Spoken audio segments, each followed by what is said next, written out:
یہاں تشریف لائے. آج اس عظیم شخص کی میں ایک بات آپ کو بتاؤں. یہ باتیں کہیں گی راجہ حمید صاحب نے جو کہا وہ سچ ہے، مگر رائے صاحب کی ایک بات مجھے نہیں بھولتی. 12 اکتوبر 99 کے بعد جب میرے قائد میاں نواز شریف کو گرفتار کر لیا گیا، اس نے پاکستان کو گرفتار کر لیا گیا، جس شخص نے پاکستان کو اپنی قوت بنایا. آج اگر پاکستان محفوظ ہے، پاکستان کی سرحدیں محفوظ ہیں، تو میرے قائد میاں نواز شریف کے مدد میں. اور رائے صاحب کے بعد جب میں گیا تو رائے صاحب نے کہا چوہے صاحب گھبرانے کی ضرورت کوئی نہیں، اللہ ہمارے ساتھ ہے. وہ دن بھی آیا جب جناب مشرف نے راجہ ظفر الحق صاحب کو وزیر اعظم کا منصب تشریف پیش کیا. انہوں نے ایک پاؤں کی ٹھوکر سے اس کو ٹھکرا دیا. تو کیا ہم ان کے چاہنے والے، ہم ان کی شگیر، آپ پیار کرنے والے، ہم کسی لالچ میں آ سکتے ہیں؟ نہیں، ہم تو پاکستان اور لا الہ الا اللہ محمد رسول اللہ پہ قربان ہونے والے ہیں. ہمیں گلیوں نالیوں کے چکر میں مشرف نے 2 الیکشن ہم سے جیت لیے. یہ پرویز اشرف نہیں جیتا. جس طرح راجہ شوکت حیات نے کہا کہ اسے خادم بننے دو، یہ خادم صاحب آئے اپنی تجوریاں بھر کے لے گئے، لوٹ کے لے گئے. پیپلز پارٹی لٹیروں کی جماعت ہے. آج فیصل حیات نے کہا سب سے بڑا لٹیرا سرکاری 2 نمبر لٹیرا جناب گیلانی صاحب، تیسرا لٹیرا پرویز اشرف. اور فیصل صالح حیات کو تم نے اپنا وزیر بنا لیا، اور راجہ شوکت راجہ پرویز اشرف جو جناب وہ کہتے ہیں ڈکیت ہے، میں کہتا ہوں زرداری ڈاکو ہے، اور ایک ڈاکو کو ڈکیت منظور نہیں، اس نے اس کو کیبنٹ سے نکال دیا. میرے بھائیوں، میرے بزرگوں، اللہ تعالیٰ اس کو کبھی معاف نہیں کرتا جو عوام کا پیسہ کھاتے ہیں، جو حکومت کے منصب پہ پہنچ کے اس غریب عوام کا ٹیکسوں کا پیسہ کھاتے ہیں. یہ اللہ اور اللہ نبی کا حکم ہے کہ حقوق العباد کو کبھی معاف نہیں کیا جا. انشاءاللہ یہ پیسہ جو پرویز اشرف تم لوٹ کے لے گئے ہو، آج تمہارے لیے شاید براج کا باعث بنے، مگر کل تیرے پیٹ میں پیپ کی صورت میں آئے گا. تمہارا گھر کبھی ترقی نہیں کرے گا. آج بھی تیرے مامے کرنا شب کا نام عزت اور احترام سے لوگ لیتے ہیں، اس لیے کہ وہ ایک بیروزگار شخص تھا، اس نے تحصیل میں عرفان میں عزت میں کھیلی ہے. راجہ ظفر الحق صاحب اس بات کے گواہ ہیں کہ راجہ کرنل محمد اشرف صاحب ایک نیک اور رحمتی تھے. میرے بھائیوں، اگر آپ اپنے عزم کے ساتھ کھڑے، اپنی مضبوطی کے ساتھ کھڑے، اور اپنے قائد میاں نواز شریف کے ساتھ کھڑے، تو یہ ایک شوکت عزیز نہیں، کہیں آ جائیں ہمارا کچھ نہیں بگاڑ سکتے. اور انشاءاللہ جو آپ نے سپاس نامہ دیا ہے، میرے بزرگ، میرے رہنما، میرے قائد راجہ ظفر الحق صاحب اور میرے بھائی حنیف عباسی صاحب، میڈم تنویر، انشاءاللہ اس کو پورا کریں گے. اس میں جو 2-3 سکول ہیں تقریباً ہو چکے، مگر وہ رائے صاحب اپنے زبان مبارک سے اور حنیف عباسی صاحب اپنے مبارک سے اس پاس نامے کے بارے میں جواب دیں گے. میں آخر میں آپ کا انتہائی مشکور و ممنون ہوں کہ آپ جہاں تشریف لائے. یہ جنین کوسو جگہ بنگیال میرا گھر ہے، میرے قابل احترام ہے. ہر بزرگ میرا بزرگ ہے، ہر بھائی میری ماں بہن سارے میرے قابل احترام ہیں. میں آپ سب کا انتہائی مشکور و ممنون ہوں کہ آپ 2 بجے کے دن کے بیٹھے ہیں اور ابھی بھی انتظار کریں. اب ہر سال یہاں بیٹھے رہیں. ابھی صرف راجہ ظفر الحق صاحب تقریر کریں گے اور میرے بھائی حنیف عباسی صاحب. بہت بہت مہربانی، بہت بہت شکریہ.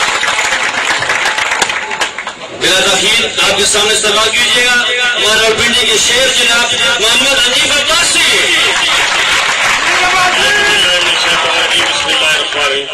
سب سے پہلے تو میں معذرت خواہ ہوں اور بہت ہی مختصر بات کروں گا. جی چاہ رہا تھا کہ لمبی گفتگو آپ سے کی جائے، لیکن میں کیونکہ نماز کا وقت ہے اس لیے نہیں ہو سکتی. رائے صاحب نے بھی گفتگو کرنی ہے. میں صرف چند گزارشات راجہ ظفر الحق صاحب کی موجودگی میں، چودھری ریاض صاحب کی موجودگی میں، اپنی بہن نثار تنویر صاحبہ کی موجودگی میں، اور آج جس طریقے سے ان کی کارکردگی یہاں مجھے نظر آئی. ویسے تو اسمبلی میں ہم اکٹھے ہوتے ہیں، لیکن جس طریقے سے جس میری بہن کو صرف 1 کروڑ روپیہ فنڈ مل رہا ہو اور وہ 12 کروڑ کے فنڈز گجر خان پر اس نے خرچ کیے ہوں، میں سمجھتا ہوں کہ قابل ستائش ہے، اور میں اپنی بہن کی اس خدمت کو سراہتا ہوں، اور اس کارکردگی کو دیکھتے ہوئے انشاءاللہ تعالیٰ میرا آپ سے وعدہ ہے کہ اس پاس نامے کے اندر جو چیزیں آپ نے بیان کی ہیں، جو تو میری بہن اس اپنے فنڈ میں جو اس سال ان کو ملا ہے اس میں سے کر دے گی،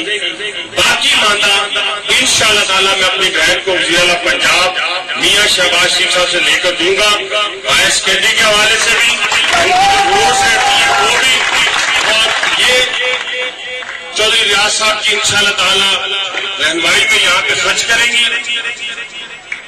میں آپ دوستوں سے، بھائیوں سے صرف ایک ہی گزارش کروں گا، کیونکہ جس جگہ پہ میں کھڑا ہوں، جیسے میرے بھائی نے ابتدا میں کہا، یہ شہیدوں کی اور غازیوں کی جگہ ہے، اور شہید اور غازی وہ ہوتے ہیں جس مملکت خدا داد پاکستان پر اپنی جانیں نچھاور کرنے والے، اپنا بازو دینے والے، اپنی ٹانگ دینے والے، اور اسی خطے نے پہلا نشان حیدر بھی حاصل کیا، اس پر مجھے بھی فخر ہے، اس پہ آپ کو بھی فخر ہونا چاہیے، اور انشاءاللہ آنے والے وقت میں بھی فخر ہوگا۔